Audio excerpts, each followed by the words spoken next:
Love stories.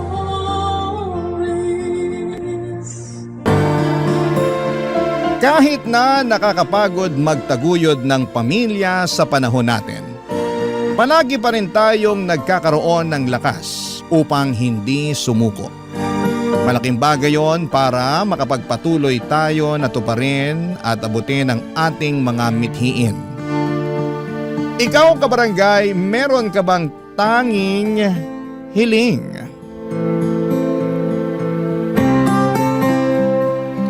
Dear Papa Dudut, kung may buhay na patunay lang ng pagod, ako na yata yon, Papa Dudut. Hindi naman sa binabaliwala ko ang pagod at hirap ng iba, pero dahil kwento ko to ay hayaan nyo na lang din akong makapag-rants. Alam po ninyo, Papa Dudut, ay fan na fan talaga ako ng Barangay Love Stories noon pa man. Avid listener na ako ng programa ninyo since pandemic at talaga namang minamarathon ko po ang bawat kwentong ina-upload ninyo online hanggang ngayon.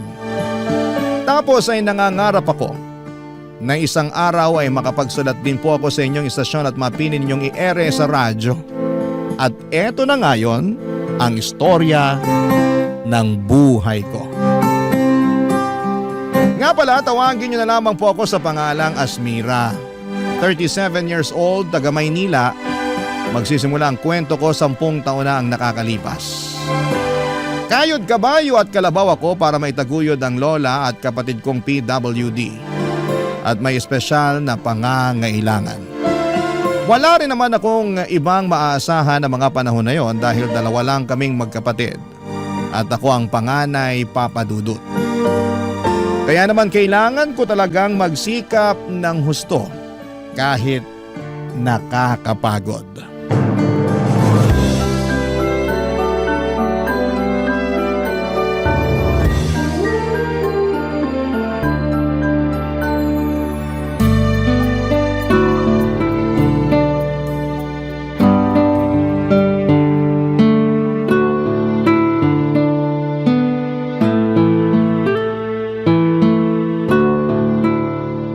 Naku, parang kukulangin yata ang sweldo ko. Asmira, bakit hindi ka pa natutulog? Anong oras na Tsaka ano pang ginagawa mo rito sa kusina? Umihi po ako eh. Tapos nakita ko na pumasok na yung sweldo namin sa savings account ko nung nag-check ako online. Talaga? Ang aga naman. Hindi ba bukas pa yung sweldo ninyo? Opo, pero maaga kapag ganitong tumatapat ng Sabado yung sweldo. Wala naman kasing pasok bukas. Ay, oo nga pala. Opo, kaya lang. Kaya lang ano? Ang laki pala ng kaltas ngayong cut-off dahil nag-loan ako. Kaya maliit lang yung sweldo ko. Nagbago pa naman yung bayaran ng kuryente. Sumakto ngayong linggo pa talaga yung due date. Wag mo na munang isipin yan dahil may naitabi naman ako mula dun sa nakaraang bigay mo. Po? Nakapagtabi pa kayo? Oo! Kaya yun na lang muna yung gamitin natin na pambayad ng kuryente.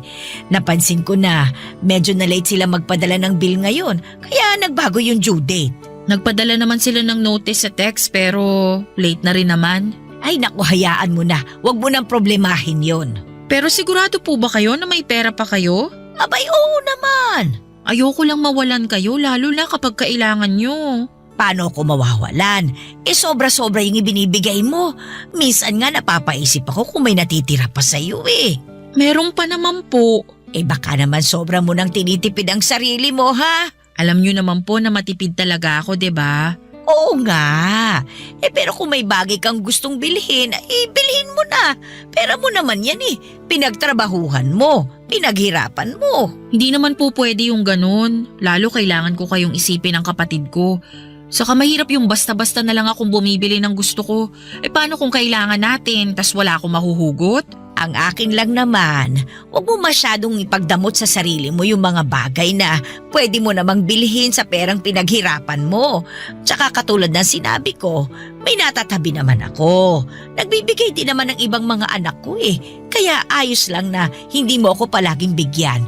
Ikaw na nga nagbabayad sa lahat ng bills natin dito sa bahay eh. Ikaw din bumibili ng bigas at saka nag-grocery. Wala naman po sa akin yun. Ang gusto ko, Mabigyan kayo ng maginhawang buhay ng kapatid ko. Palagi ko kayong iniisip at kasama kayo lagi sa mga plano ko sa buhay. Kaya nga nagpapasalamat ako sa iyo ng husto kasi hindi ka nagsasawa na palagi kaming isama sa mga plano mo sa buhay. Ako po ang dapat magpasalamat dahil sa pag-aalaga ninyo sa kapatid ko. Hindi ko alam ang gagawin kung wala kayo. Sigurado mahihirapan akong magtrabaho kasi wala akong mapag-iiwanan sa kanya. Ay naku, wala yon. Apo ko naman yun eh. At saka pareho ko kayong mahal. Kumusta po pala yung kapatid ko ngayong araw? Di naman po ba naging makulit? Ay nako, nagwala nga kaninang tanghali kasi nagulat dun sa kapitbahay nating nagpatugtog ng ubod ng lakas. Natutulog kasi kaya ayun, sinumpong paggising. Hindi ko nga kagad napakalma, iyak ng iyak tapos naninipa pa. Hala, nasipa po ba kayo, Lola? Oo, pero hindi naman masyadong malakas. Grabe naman. Nagulat kasi siya eh. Ako nga rin nagulat. Patulog na rin ako noon kasi katatapos lang namin kumain. Kasalanan ng kapitbahay natin. Pero alangan namang sisihin ko sila, hindi ba? Birthday kasi nung isang anak, kaya nagkantahan. Kaya lang, ewan ko ba naman sa ibang mga tao, walang pakundangan kung mag-ingay. Akala yata sa bundok sila nakatira ng 1 kilometro pagitan sa mga kapitbahay eh. Parang kilala ko na kung sino sa mga kapitbahay natin yang maingay. O sino pa nga ba? Di pinabarangay natin kamakailan lang. Ay, grabe po talaga. Pero paano nyo napatahan yung kapatid ko? Yun, binigay ko yung teddy bear na binili mo sa kanya. Ang sabi ko, kapag hindi niya yun inalagaan kasi panay ang iyak niya, ay iiyak din yun. Awa naman ng Diyos tumigil sa kaiiyak yung kapatid mo. Tapos nakita ko na lang na yakap-yakap niya yung teddy bear. Mahal na mahal niya yun kasi bigay mo. Ay, pero apo, gabi na, matulog ka na. Bukas na lang tayo magkwentuhan. Tutal, wala ka namang pasok eh. Opo, salamat po ulit sa walang sawang pag-aalaga sa kapatid ko ha. At sa akin na rin, Lola. Ay, wala yun. Pareho ko kayong mahala po.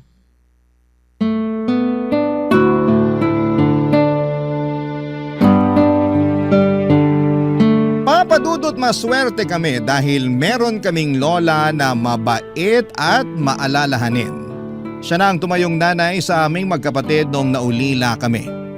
Wala na kami mga magulang, parehong namatay sa sakit noong 16 years old pa lamang ako.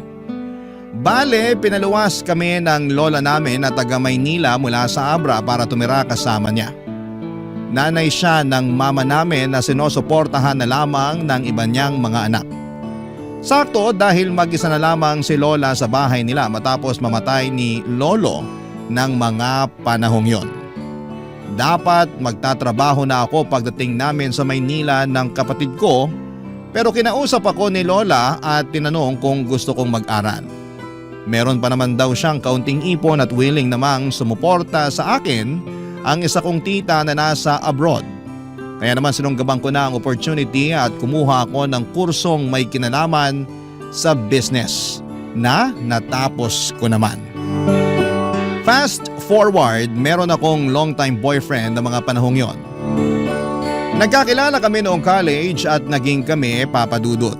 Siya ang kasama ko sa lahat ng mahalagang parte ng buhay ko. Legal din kami sa mga pamilya namin at masasabi ko na siya talaga ang lalaking gusto kong pakasalan at makasamang bumuo ng pamilya. Kaya lang 2 beses na siyang nag-propose sa akin. Una ay noong 25th birthday ko at yung sumunod ay noong Valentine's Day ng 2014 papadudot.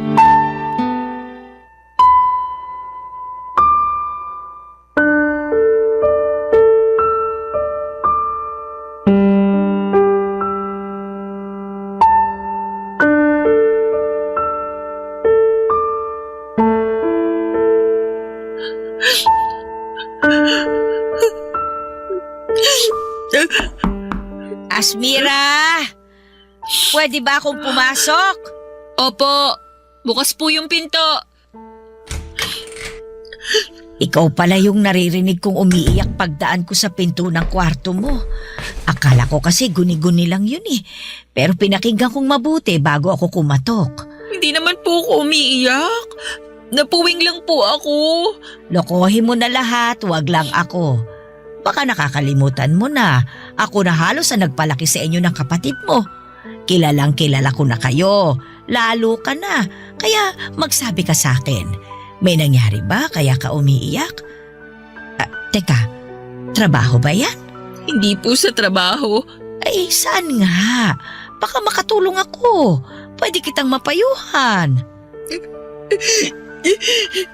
Salamat po, La. Pero hindi ko na talaga alam yung gagawin. Ay, naku naman. Sabihin mo na sa akin. Para naman alam ko. Kinakabahan ako sa iyo eh. Kalma lang po kayo. Paano ba akong kakalma? Lola mo ako. Sorry po. Nahihiya lang kasi ako sa inyo. O siya. Ano ba kasi yun? Apo, sabihin mo na sa akin. Tungkol po sa amin ng boyfriend ko. Oh, anong nangyari sa inyo? Nakipaghiwalay na po ako sa kanya. Anong sabi mo? Ang tagal-tagal nyo na, hindi ba? Opo. Pero tingin ko, kailangan na namin maghiwalay. Dahil hindi ko naman kayang ibigay yung kasal na gusto niya. Di ba? 2 beses na siyang nag-propose sa akin. Oo nga, naikwento mo nga sa akin yun. Kailan ka nga niya ulit niyaya? Nung birthday ko sa Valentine's Day last year. Pero ang sabi mo, ayos lang naman sa kanya, hindi ba? Opo. Kaya lang nagigilty ako noon. Alam ko na gustong-gusto na niyang magpakasal kami kasi yun na lang talaga ang kulang eh. Pangarap niya na magkaanak na kami at bumuo ng pamilya. Pero ako po yung hindi pa handa. Paanong hindi pa handa? Nasa tamang edad ka na naman para mag-asawa. Ayoko pa pong magpakasal kami kasi mahahati yung atensyon ko sa pag-aalaga at pagtataguyod sa inyo ng kapatid ko. Ayaw pa naman niyang tumira kami rito pag nagpakasal kami kasi gusto niya doon na raw sa bahay na iririgalo sa kanya ng parents niya. Kinausap ko siya na hindi pa ako handa. Sabi niya naiintindihan niya, lalo na alam naman niya ang sitwasyon natin. Saka kilala niya kayo ng kapatid ko, kaya tiwala akong maiintindihan niya. Kaya lang kanina, inopen niya uli yung naiinggit siya sa katrabaho niya na may anak na raw at nakaschedule na yung binyag. Sakto, kinuha siyang ninong. Tapos tinanong niya kung hanggang kailan ba daw siya maghihintay na maging handa ako para magpakasal sa kanya.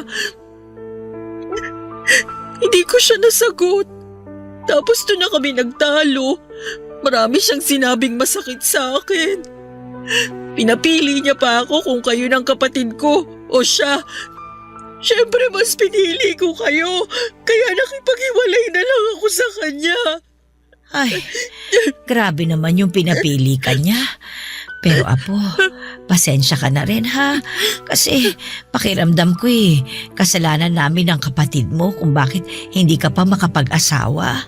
Masyado ka kasing nakatali sa amin at sa mga responsibilidad mo sa pamilya natin. Wala po kayong kasalanan. Pinili ko kayo kasi pamilya ko kayo at mahal ko kayo. Nalulungkot lang ako dahil akala ko naiintindihan niya ako. Ang tagal na namin pero hindi pa rin pala. Sa bagay, hindi ko rin naman siya pwedeng paghintayin ng matagal. Lalo wala pang kasiguraduhan kung kailan ako magiging handa. Mas priority ko kasi talaga kayo ng kapatid ko. Salamat, apo. Pero nakakapanghinayang lang talaga yung tagal ng relasyon ninyo. Mabait naman yung batang yun. Akala ko ngayon siya na talaga ang mapapangasawa mo. Ako rin naman po. Pero siguro ganun talaga. Kailangan ko na lang mag-move on. At least, hindi na siya maiinip sa paghihintay sa akin. Ay, kaya nga lang. Hindi ko pa rin talaga mapigilang hindi malungkot. Kung nalulungkot kayo kasi mas pinili ko kayo ng kapatid ko kaysa sa kanya, wag na po. Sinasabi ko sa inyo na sa ngayon, hindi ko talaga priority ang pag-aasawa. Saka Lola, kung talagang mahal ka, hindi ka pa pipiliin, di ba? Kaya naisip ko na, Baka sign na nga yun para maghiwalay kami. Oo, mahal ko pa rin siya. Pero hindi sapat yung pagmamahal na yun para manatili pa kami sa relasyon. Hayaan niyo na, makaka-move on din naman po ako.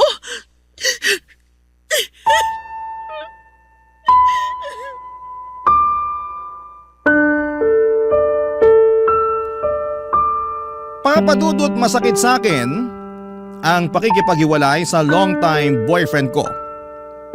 Pero wala naman akong magawa dahil gusto na niyang bumuo ng sariling pamilya.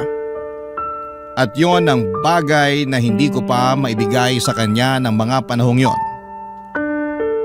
Mahal ko siya at siya na ang nakikita kong tao na makakasama ko hanggang pagtanda namin. Pero hindi pa ako handang iwanan at bitawan ng responsibilidad ko sa lola ko at sa nakababata kong kapatid. Kaya naman pinalaya ko na lang siya kahit masakit sa akin, Papa Dudut. Parang pinagpira-piraso ang puso ko ng mga panahong yon. Pero ayoko rin namang itali sa akin at patuloy na paasahin kung kailan ako magiging handa na bumukod kasama siya. Sobrang lungkot ko lamang noon pero umasa ako at nananalig sa Diyos na kung pagkakalooban niya ako ng panibagong tao na mamahalin ay sana'y matanggap nito ang responsibilidad na hindi ko mabitawan sa aking pamilya, Papa Dudut. Barangay Love Stories. Barangay Love Stories. Papa Dudut, alam ng Diyos na gusto kong makapag-asawa at magkaanak. Pangarap ko na yon simula nagdalaga ako at yung bang balang araw ay makakakilala ako ng isang lalaki na mamahalin ako at pakakasalan. Kahit na hindi masyadong mayaman pero masipag, mapagmahal at mabuting padre de pamilya, ay ayos na po sa akin. Kaya lang dahil sa paghihiwalay namin ng long-time boyfriend ko, aminado akong nagduda ako sa aking sarili kung may chance ba akong makapag-asawa at matupad ang pangarap kong magkapamilya. Pero 6 na buwan pagkalipas ng breakup namin ng ex ko ay meron akong nakilalang lalaki online. Nag-click kami at hindi nagtagal ay nagkita ng personal. Call center agent siya na nagtatrabaho sa Ortigas, Papa Dudut. Guwapo at katulad kong single na naghahanap ng bagong pag-ibig. Pagkatapos ng una naming pagkikita, sinabi niya sa akin na gusto niya akong ligawan. Bagay na pinayagan ko naman. 1 buwan na niya akong nililigawan nang magdesisyon akong isama siya sa bahay namin para ipakilala sa lola at kapatid ko. Okay naman yung naging pagkikita nila, kaya lang makalipas ang 1 araw ay mayroon pong nangyari, Papa Dudut.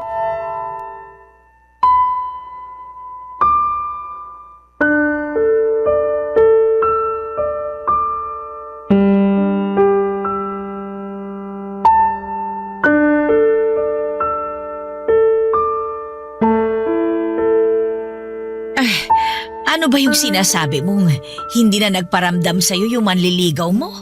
Wala na po eh. Hindi na po siya nagre-reply sa mga text ko. Cannot be reached na rin po yung number niya. Bakit naman niya ginawa sa'yo yun? Baka ayaw na niya sa akin kaya ganun. Aayaw ang kanya? Ang saya-saya niyo pa nung nakaraan na. Sinama mo pa nga siya rito para ipakilala sa amin ng kapatid mo. Kaya nga po eh. Pero akala ko okay lang ang lahat, kaya lang mukhang mali ako. Ano ba sa tingin mo yung problema? Yung totoo po? Oo. Tingin ko nagbago yung isip niya na ituloy yung panliligaw sa akin matapos ko siyang dalhin dito sa bahay. Naisip ko na hindi pa siya handa sakaling maging kami, tapos mas priority ko kayo ng kapatid ko. Sobra naman yun. Akala ko pa naman masaya siya nung nagpunta rito sa atin. Panay pa nga ang kwentuhan namin ng mga nakakatawang karanasan niya nung nagbakasyon sila ng pamilya niya sa Bohol. Sabi ko kasi, pangarap ko makapunta doon, tapos gaganyanin ka lang niya. Hindi pa naman po ako sigurado kasi bigla na lang siyang nawala. Sa lagay para pala siyang multo. Ganun na nga po. Nakakainis naman yung batang yun. Pero feeling ko nagulat din siya sa kapatid ko nun. Bakit? Hindi ba niya alam na may kapatid kang may espesyal na pangangailangan? Alam naman po kasi kinakwento ko naman sa kanya. Kaya lang, iba pa rin po pag personal na. Akala ko pa naman ni seryoso siya sa'yo. Na siya na yung susunod mo magiging boyfriend. Ay, ang buhay talaga, oo. May mga tao talaga na sa salita lang magaling. Yun nga la eh. Wala naman siyang sinabi sa akin na ayaw niya na pala. Sa lagay, huhulaan ko pa pala. Sakit nun ah. Patunay lang yan na hindi siya ang lalaki para sa'yo. Kaya lang nahulog na po ako sa kanya. Kahit paano naging masaya ako sa isang buwan naming pag-uusap. Naramdaman ko na mahalaga ako sa kanya nung niligawan niya ako. Ganyan naman talaga ang mga lalaki eh. Ipaparamdam nila sa iyo na mahalaga ka sa kanila hanggang makuha nila yung matamis mong oo. Pero hindi lahat nananatiling ganun yung trato sa iyo pag nagtagal. Ang iba sa kanila nagbabago kasi nagiging kampante na dahil nakuha ka na nila. Dapat sa mga ganyang lalaki hindi iniiyakan ng matagal. Mga bahagang buntot. Parang nawawala na po ako ng pag-asa na makakakilala ng lalaking seryoso sa akin. Naniniwala naman ako na merong darating. Pagod na rin po kasi akong maghanap. Huwag ka na munang maghanap, Apo. Hayaan mo lang na ang kapalaran ang kumilos. Naniniwala ako na kung para sa iyo ibibigay sa iyo. Tingnan mo nga kami ng lolo mo nung nabubuhay pa siya. Hindi ko yan gusto. Ayaw ko nga dyan kasi nuknuka ng yabang. Yung pala siya yung lalaking nakatadhana na mapangasawa ko. Sa tinagal-tagal ng panahon, nakita ko na hindi naman pala mayabang ang lolo mong yun. Mabait siya, mapagmahal at maalalahanin. Hindi nga lang kagwapuhan pero pwede na. Lola naman Nagsasabi lang naman ako ng totoo. Sige po kayo, baka biglang magmulto si Lolo. Sabi niyo nun, gustong-gusto niya palagi na sinasabihan ng gwapo. Ay siya lang ba? Akala ko lahat ng mga lalaki gwapong-gwapo sa sarili. Grabe kayo. Biro lang. Tsaka biro lang din naman yung hindi kagwapuhan yung lolo mo. Kasi para sa akin, siya na yung pinakagwapo sa lahat. Totoo rin naman po. Kaya nga, nalungkot din talaga ako nung namatay siya Pero mabuti na lamang at dumating kayo ng kapatid mo sa buhay ko. Sabi ko nga sa sarili ko, hindi pa rin ako hahayaan ng Panginoon na maging mag-isa. Hindi po kayo mag-iisa hanggat nandito ako at ang kapatid ko. Pangako ko po yan la. Pero hindi naman kita pinagbabawalang mag-asawa ha? Hindi ka na rin naman bumabata. Ilang taong ka na nga ba? Ay, wala pong tanungan ng edad. Ay, hindi naman halata, Apo. Mukha ka pa rin namang 16 anyos. Bulero ka, Lola. Hindi bintangera.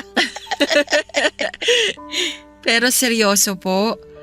Salamat po kasi nandyan kayo para may makausap ako. Lalo na sa mga ganitong pagkakataon. Kahit na malungkot yung nangyari sa naunsyami kong love life, masaya naman ako dahil kasama ko pa rin ang pamilya ko. Para sa akin, kayo po ang mas mahalaga.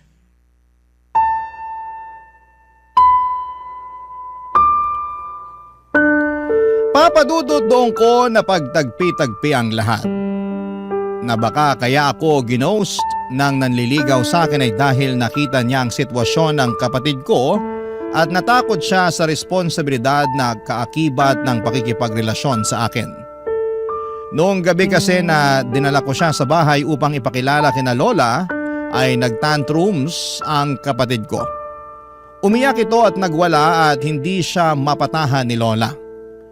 Buti na lamang at dumating kami ng mga panahong yon at ako lang ang nakapagpakalma sa kapatid ko. Sa totoo lang, abot langit ang hiya ko noon sa aking manliligaw. Kasi kahit na hindi niya sabihin ay kita ko sa ekspresyon ng mukha niya na nagulat siya ng gusto. Nandun rin yung takot dahil baka noon lang din siya nakaengkwentro ng ganong senaryo. Pero una pa lang naman ay sinabihan ko na siya na meron akong kapatid na may espesyal na pangangailangan. Okay lang siya ng okay noon. Naniwala at nagtiwala ako na maiintindihan niya ang sitwasyon ko pero doon ako nagkamali.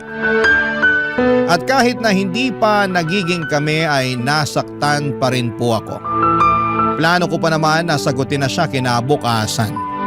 Pero may kasabihan nga na rejection is God's redirection.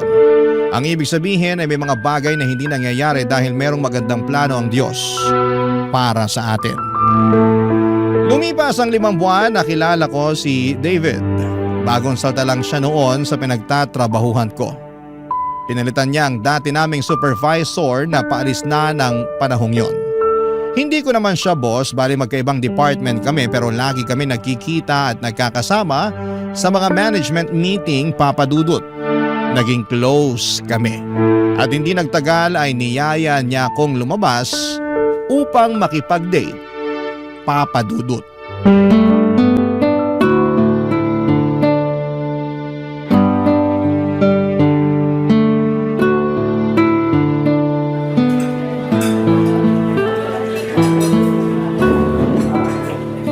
Naku, ang sosyal naman dito sa restaurant na pinagdalhan mo sa akin, David. Di ba, sabi ko gusto kita i-date? Siyempre, naghanap talaga ako ng magandang restaurant na pwede kong pagdalhan sa'yo. Seryoso ka pala talaga sa sinabi mo na gusto mong mag-date tayo? Oo naman. Pareho naman tayong single. Kumbaga, walang sabit. Saka, hindi naman kita yayain kung wala akong dahilan. Anong dahilan? Alam ko na hindi pa matagal simula nung nagkakilala tayo. Pero napalapit ka na sa akin. Yung totoo, nagustuhan na kita nung unang araw pa lang na nakita kita. Maraming bagay yung hinangaan ko sa'yo, lalo na sa pagiging profesional at magaling mo sa trabaho natin. Napaka-passionate mo sa mga bagay na ginagawa mo. Simula nun, lalo ko napatunayan sa sarili ko na hindi lang pala kita basta gusto. Mahal na kita, Asmira. Ha? Kaya nga kita niyaya makipag-date para formal na hingin yung permiso mo na manligaw ako sa'yo. Pero, David, Pero ano? hindi pa ako handang magpaligaw. Ah, ganun ba? Oo, sorry, pero ano kasi, yung totoo, gusto na rin naman kita. Kaya lang natatakot ako na baka pag nakilala mo na ako ng husto, ayawan mo na lang ako bigla sa dulo. Anong ibig mo sabihin? Dediretsuhin na kita ah. Hindi pa ako ulit handang magpaligaw kasi priority ko ang pamilya ko. Pero hindi ko naman pinagbabawalan yung sarili ko na ma-in love. Kaya lang, nandun pa rin yung takot na baka pag napalapit na ako sa iyo ng husto, iwan mo rin ako katulad ng ginawa sa akin ng long-time boyfriend ko at nung naunang manligaw sa iyo. Iniwan nila ako kasi hindi nila matanggap yung responsibilidad ko sa lola at kapatid ko na may special needs. May kapatid ka na may special needs? Meron. Pwede ko bang malaman kung anong kondisyon niya? May cerebral palsy siya simula pagkabata at ako na yung nag-alaga sa kanya. Nung namatay ang mga magulang namin, tumira kami sa lola namin na taga Maynila. Siya ang nagbabantay sa kapatid ko tuwing nasa trabaho ako. Kaya nga malaki ang pasasalamat at utang na loob ko sa kanya. Kaso tumatanda na siya, humihina na ang katawan niya. At natatakot ako na baka isang araw hindi na niya kayanin na alagaan ang kapatid ko. Kaya nga nung hiniwalayan ako ng ex ko at ginost ng manliligaw ko, na-realize ko na saka na lang ako papasok sa relasyon. Unfair din naman kasi nabigyan ko sila ng responsibilidad sa pamilya na hindi ko mabitawan. Kaya sorry talaga kung hindi ko matatanggap yung panliligaw mo. Ngayon, mas naiintindihan ko na yung pinanggagalingan mo. Mahirap magkaroon ng responsibilidad na ganyan kabigat. Oo, pero hindi naman ako nagrereklamo kasi mahal ko yung kapatid at lola ko. Sa totoo lang, inspirasyon ko yung kapatid ko kung bakit ako nagsisikap sa buhay. Gusto kong magtrabaho ng magtrabaho para may pampagamot ako sa kanya. Gusto ko rin mag-ipon ng pera para pagdating ng araw, hindi kami mahirapan ni Lola sa pag-aalaga sa kanya. Plano ko kasing kumuha ng private nurse na titingin sa kanila ni Lola. Naniniwala ako na matutupad mo ang mga pangarap mo. Ngayon pa lang, sobra mo na ako napabilib. Salamat, David. Pasensya ka na ulit kung nireject kita ha. Ayos lang naman. At least, naging honest ka kaya magiging honest ulit ako sa'yo. Ano yun? Anong ibig mong sabihin? Hindi nawala yung nararamdaman ko para sa'yo. Dahil sa mga sinabi mo sa akin, mas lalo lang kitang minahal. Alam ko na hindi ka pa handa na tumanggap ng bagong pag-ibig sa ngayon. Pero handa naman ako maghintay na dumating yung araw na yon. Pero Baka mapagod ka. Saka ayoko naman na sa akin lang umiikot ang mundo mo. Lalo kung pwede ka naman makipag-date at manligaw ng ibang babae. Malay mo, sila pala ang totoong para sa'yo at hindi ako. Papa Dudut, maaga pa lamang ay sinabi ko na kay David na meron akong kapatid na may special needs. At medyo challenging itong i-handle lalo na tumatanda na rin ang lola namin.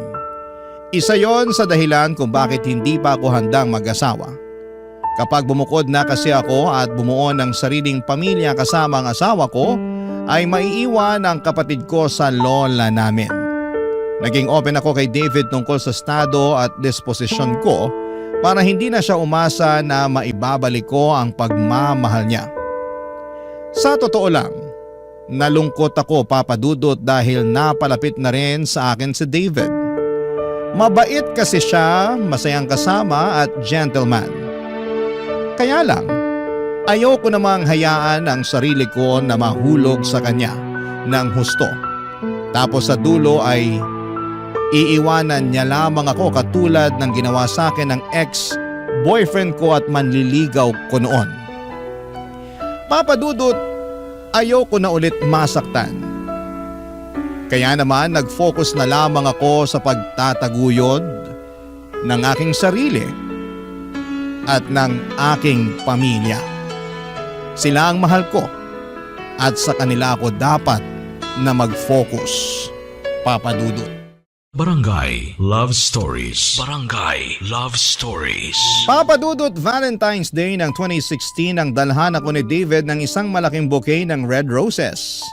Gulat na gulat ako dahil wala naman akong inaasahan sa kanya ng mga panahong yon. Nagkasundo na lamang kasi kami na maging magkaibigan lalo na at hindi pa ako handang magkaroon ng panibagong karelasyon. Tinanggap ko na lamang na baka hindi na ako makapag-asawa pero pinangako ko naman sa sarili ko na bibigyan ko ng maganda at komportabling buhay ang lola at kapatid ko. In fact, pinag-iisipan ko na nga na mag-abroad noon. Kaya lang nagbago ang lahat matapos akong bigyan ni David ng mga bulaklak. Sa sulat na kasama noon, nakasaad na gusto niya akong makadate. Pumayag ako at kinagabihan ay pumunta kami sa isang restaurant sa Quezon City na noong ko lang napuntahan sa tanang buhay ko. Pagkaupo namin sa pinareserve niyang mesa ay nag-thank you sa akin si David dahil pumayag ako makipag-date sa kanya. Sa isip ko ay date lang naman, wala namang masama doon. Pero alam ko naman na niloloko ko lang ang sarili ko na higit pa talaga sa pagkakaibigan ng nararamdaman ng dalawang tao na lumalabas during Valentine's Day. Pero hinayaan ko na lang at in-enjoy ang bawat sandali. At bago niya ako ihatid sa amin ay sinabi niya na hindi niya raw ako kayang maging kaibigan lang. Na naintindihan niya ang responsibilidad ko sa pamilya ko at handa siyang tulungan ako lalo na sa pag-aalaga sa aking kapatid. Kung hindi niyo na itatanong, may pamangkin si David na meron ding espesyal na pangangailangan. Anak yon ang kaisa-isa niyang ate at siya ang nag-alaga rito simula pagkabata. Kaya naman pamilyar si David sa pag-handle sa mga ganong klase ng sitwasyon. Pero hindi pa rin ako kumbinsido kaya pinapunta ko siya sa bahay kinabukasan upang ipakilala sa lola at kapatid ko. At doon ko nakita na nagsasabi siya ng totoo. Dahil bukod sa akin ay siya lang ang nakapagpaamo sa kapatid ko noong sinumpong ito at ayaw tumigil sa pag-iyak. Kung hindi naman sinusumpong ang kapatid ko ay magkasundo sila ni David, Papa Dudut. Unti-unti ay lalo akong nahulog sa kanya hanggang sa pumayag na akong magpaligaw. 1.5 buwan ang nagdaan nang sagutin ko si David. Naging kami at sa loob ng 1 taon naming magkarelasyon ay masasabi ko na mapalad ako dahil dumating siya sa buhay ko.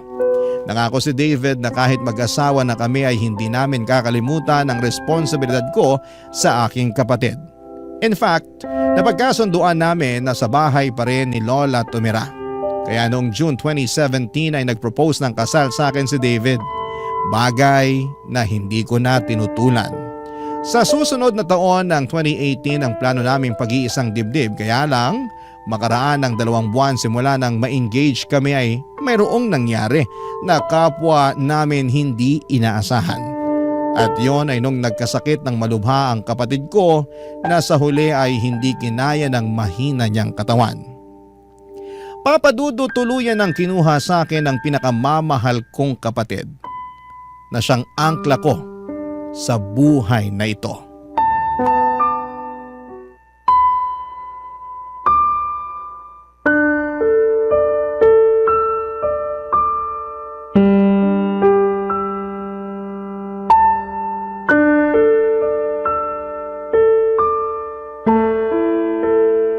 Asmira, ilang araw ka na hindi kumakain. Baka mapano ka na niyan. Okay lang na mapano ako. Para mamatay na rin ako katulad ng kapatid ko. Huwag mo naman sabihin yan. Marami pang nagmamahal sa'yo. Saka kailangan ka pa namin ng lola mo. Pero kailangan ko rin yung kapatid ko. Kailangan ko siya kasi mahal na mahal ko siya. Pero wala na siya. Ando na siya sa kabaong oh. Hindi na siya gumagalaw. At habang buhay na siyang tulog. Hindi nagigising yung kapatid ko. Kasi patay na siya. Bakit kailangan niya agad mawala? Bakit siya agad kinuha sa akin? Inaalagaan ko naman siya. Ginawa ko naman lahat. Hindi ko rin alam ang sagot sa tanong mo. Pero isa lang naman ang sigurado. Baka pinagpahinga na siya ng Diyos. Bakit siya pagpapahingahin? Nandito naman ako. Hindi ko naman siya pinababayaan ah. Inaalagaan din siya ni Lola. Maraming nagmamahal sa kanya rito. Kaya bakit kailangan niya agad mawala? Sobrang unfair naman ng Diyos kung hindi niya nakikita yung mga pagsasakripisyo ko para mabigyan lang ng magandang buhay yung kapatid ko. Sobrang unfair niya kasi kinuha niya sa akin yung kaisa-isang tao na dahilan kung bakit ako nagsisikap sa buhay. Mahal na mahal ko yung kapatid ko, David. Kahit na may kapansanan siya at espesyal na pangangailangan, hindi ako nagsisisi na siya yung naging kapatid ko. Gusto ko ako pa rin na maging ate niya kahit na sa susunod na buhay. Napapagod ako sa trabaho at sa buhay na to. Pero kahit kailan, hindi ako napagod sa kanya. At alam niyo ng kapatid mo, Asmira. Sigurado ko na nagpapasalamat siya sa iyo ng gusto dahil meron siyang mabait at responsableng ate. Di ba, bago ako dumating, ikaw lang din naman ang nagpapakalma sa kanya? Alam ko yun. Nakita ko yun kasi pag nandyan ka, ngumingiti siya. Tapos tinuturo ko pa niya palagi. Patunay lang yun na sobrang malapit siya sa'yo. Oo, tapos hindi ko na ulit makikita yung ngiti niya. Yung maganda niyang mukha. Hindi ko na maririnig yung boses niya at yung mga pag-ungol niya pag may tinuturo siya na gusto niya na kunin. Pati yung tawa niya pag masaya siya. Lahat yun, kasama na niyang malilibing.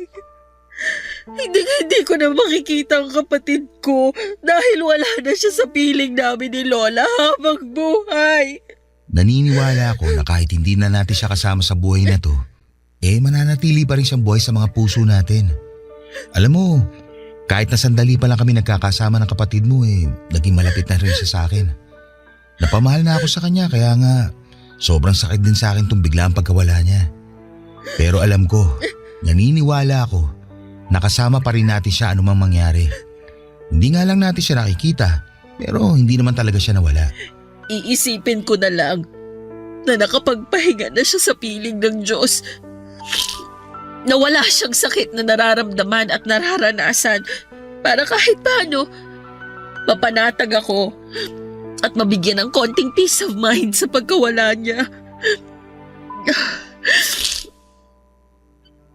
Thank you, David, ha? Sa lahat-lahat. Sa pagmamahal sa kapatid ko. Sa pagtrato sa kanya ng tama at mabuti. Sa mga tulong mo sa amin ni Lola, lalo nung araw na iniwan na kami ng kapatid ko. Sobrang down ako noon kaya hindi ko na alam yung gagawin. Buti andyan ka para ayusin yung mga papeles niya at pagbuburulan. Maliit na bagay lang yun kumpara naman sa pagsasakripisyo mo para sa kapatid mo nung nabubuhay pa siya. Walang kaso sa akin ng tumulong, lalo na't mahal ko ang kapatid mo. Salamat pero hindi maliit na bagay yung ginawa mo at patuloy mo pa rin ginagawa. Kaya salamat talaga. Hindi ko alam ang gagawin ko kung sakaling wala ka. Hindi ako mawawala. Palagi ako nasa tabi mo para tulungan at damayan ka. Tandaan mo, hindi ka na nag-iisa. Oo, lagi kong tatandaan yan. Buti naman. Pwede bang kumain ka na? Nag-aalala na ako sa'yo eh. Wala pa rin akong gana eh. Pero sige, susubukan ko. Kakain ako kahit konti. Papa Dudut, ang sakit-sakit mawala ng kapatid. Hindi ko alam kung paano pa ako uusad ng mga panahong yon. Masyado rin kasing mabilis sa mga pangyayari at nagkaroon siya ng pulmonya at nagkaroon ng komplikasyon. Hindi na naagapan at hindi namin nakalain na kukunin na pala ng Diyos sa amin ang kapatid ko. Matagal na namang mahina ang katawan niya kaya mabilis siyang magkasakit, Papa Dudut. Pero naaagapan namin yon kaya gumagaling siya. Kaso sinabi na rin ng doktor na kusa nang bumigay ang katawan ng kapatid ko at wala na akong nagawa nung agawin siya ng kamatayan. Pakiramdam ko po noon ay gusto ko na rin mamatay lalo't wala na ang angkla ko.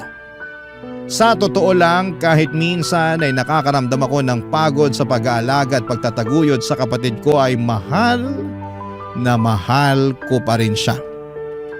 Siya ang inspirasyon ko at dahilan para magpatuloy sa buhay. At nung nawala siya, pakiramdam ko ay nawala na ako ng direksyon sa buhay at pag-asa na makakausad pa. Pero buti na lamang at nandyan sina Lola at David. Naging sandalan ko sila sa oras na nangihina ako gawa ng pagkamatay ng kapatid ko.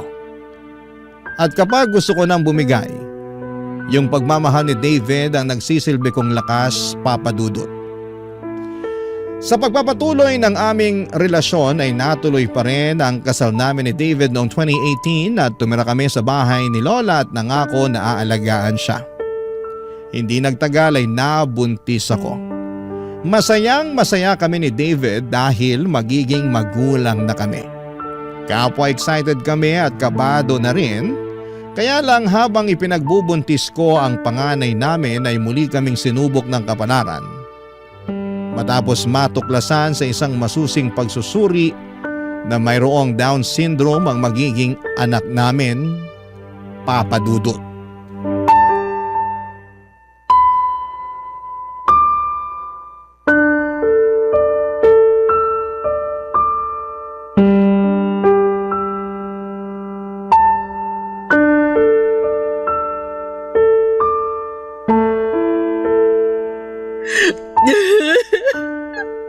Han, paano?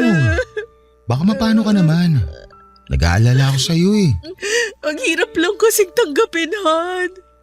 Bakit sa anak pa natin nangyari yun? Bakit siya pa? Iniingatan ko naman siya eh. Pero bakit? Hindi ko rin alam pero alam ko iniingatan mo siya. Siguro ganun talaga. Tingin mo, pinarurusahan tayo ng Diyos? Kaya binigyan niya tayo ng anak na may espesyal na pangangailangan? Hindi ah. Hindi. Pero bakit nga kasi yung anak pa natin? Ewan ko, Han. Pero naniniwala ako na walang bata ang deserve na makatanggap ng ganong sakit. Oo, kasi alam kong mahirap dahil napagdaanan na yun ng kapatid ko at ng pamangkin mo. Natatakot lang ako para sa anak natin. Lalo na't hindi na magiging normal sa kanya ang lahat. Simula pa lang sa araw na isilang siya sa mundong to. Natatakot din naman ako pero kailangan pa rin nating tatagan ang loob natin. Hindi pwede na tayo mga magulang niya ang unang-unang panghihinaan. Hindi kawawang anak natin dahil may espesyal siyang pangangailangan. Magiging kawawa lang siya pag pinabayaan natin siya. Tama ka. Totoo lahat ng mga sinabi mo. Pasensya ka na sa akin. Hindi ko naman intensyon na maapektuhan ng husto sa nalaman natin eh. Naiintindihan ko yung takot mo bilang nanay. Takot din naman ako pero kung hahayaan natin na kainin tayo ng takot na yun, hindi natin maibibigay yung best natin bilang magulang sa magiging anak natin. May dahilan kung bakit pareho tayo nagkaroon ng karanasan sa pag-aalaga na may mga special na pangangailangan. Ikaw sa kapatid mo at ako naman sa pamangking ko. At ngayon na special din na magiging baby natin, sigurado ko na hindi na tayo mahihirapan. Kung mahirapan man, napag-aaralan naman ang lahat eh. Basta tutukan lang natin si baby at huwag pabayaan. Kahit na anong mangyari, anak natin siya at mahal natin siya. Oo, anak natin siya at mahal natin siya. Hindi yun magbabago kahit na ano pang itsura niya. Ganun na nga. Saka hiniling natin siya sa Diyos. At ngayon binigay niya na sa atin yung panalangin natin. Dapat masaya tayo, hindi ba? Masaya naman ako, pero hindi ko lang napigilan yung bugso ng damdamin ko. Alam ko kasi yung hirap at pagod sa pag-aalaga ng bata na may espesyal na pangangailangan. Oo, pero hindi ka naman mag-iisa sa pag-aalaga sa anak natin. Andito ako. Andyan si Lola. Tutulungan ka namin, Han. Kung noon mas nakakapagod dahil kailang dalawa ni Lola nag-alaga sa kapatid mo. Pero ngayon kasama niyo na ako. Sisiguraduhin ko na magiging mabuting padre de pamilya ako para sa inyo ng anak natin. Mamahalin ko kayo at aalagaan sa abot na makakaya ko. Hindi naman yung sinumpaan ko sa altar nung kinasal tayo, hindi ba? Naniniwala ako na hindi tayo bibigyan ng Diyos ng pagsubok na hindi natin malalagpasan. Magtiwala lang tayo at maniwala na magiging maayos ang lahat. Salamat, kasi gumaan ng husto yung loob ko. Sobrang bigat kasi ng pakiramdam ko nung sinabi ng OB natin yung kondisyon ng magiging anak natin. Bumigat din naman yung pakiramdam ko. Nalungkot ako at napatanong sa Diyos. Pero habang nasa biyahe tayo kanina, narealize ko na mas kailangan tayo ng anak natin kaysa habang buhay na isipin kung bakit sa dinami-rami ng mga masamang tao sa mundo, siya pa talaga yung binigyan ng ganong sakit. Kaya unti-unti tinanggap ko na espesyal na ang anak natin simula pa lang. Alam mo ba, nung sinabi mo sa akin na buntis ka, mas lalo lang siya naging espesyal para sa akin. Kaya hindi na importante magiging kalagayan niya paglabas niya sa sinapupunan mo. Basta, kahit na anong mangyari, hindi ko kayo pababayaan ng anak natin. Kahit na wala pa yung anak natin, hindi mo naman kami pinabayaan ni Lola. Thankful kami kasi dumating ka sa buhay namin. Thankful ako lalo dahil naging asawa kita. Salamat talaga, Han. Walang anuman yun. Thankful din naman ako kasi naging asawa kita. Kaya huwag ka na masyado malungkot ha. Kakayanin natin to. Kakayanin natin. Basta magkasama tayo.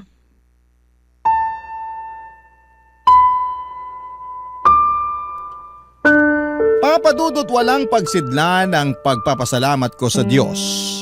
Dahil ibinigay niya sa akin si David at hinayaan niya itong maging asawa ko.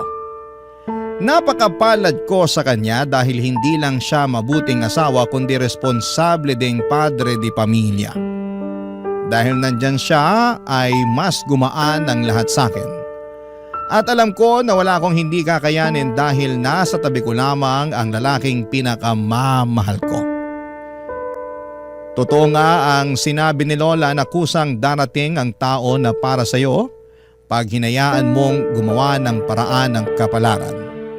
Tungkol naman sa baby namin, pinanganak namin siyang may Down syndrome. Pero kahit na may espesyal siyang pangangailangan ay malusog ang anak namin. At simula pa lang noong araw na isinilang ko siya ay marami na ang nagmahal sa kanya. Sa kasalukuyan, kami ni Lola ang magkatuwang sa pag-aalaga sa anak namin ni David habang nasa abroad ang mister ko. Noong 2022 kasi ay nabigyan siya ng opportunity na makapag-ibang bansa. Ako naman ay nag-work from home sa gabi bilang virtual assistant. Nakakapagod magtaguyod ng anak na may espesyal na pangangailangan pero kahit kailan. Hindi po ako napagod na maging nanay niya. Para sa akin, biyaya siya ng Diyos. Katulad ng kapatid ko na espesyal din sa puso ko. Maraming salamat po sa inyo, Papa Dudut, sakaling mapili po ninyong i-ere ang sulat ko at sana'y kinapulutan po ito ng aral at inspirasyon ng mga kabarangay natin. God bless and more power sa Barangay Love Stories. Number 1 po kayo sa aking puso. Ang inyong forever kapuso at kabarangay, Asmira. Barangay Love Stories. Barangay Love Stories. Anong say mo sa Barangay Love Stories na ito? Pagkwentuhan natin sa comment section yan. Nagustuhan ng iyong napakinggan? Ituloy yan via live stream sa www.gmanetwork.com/radio.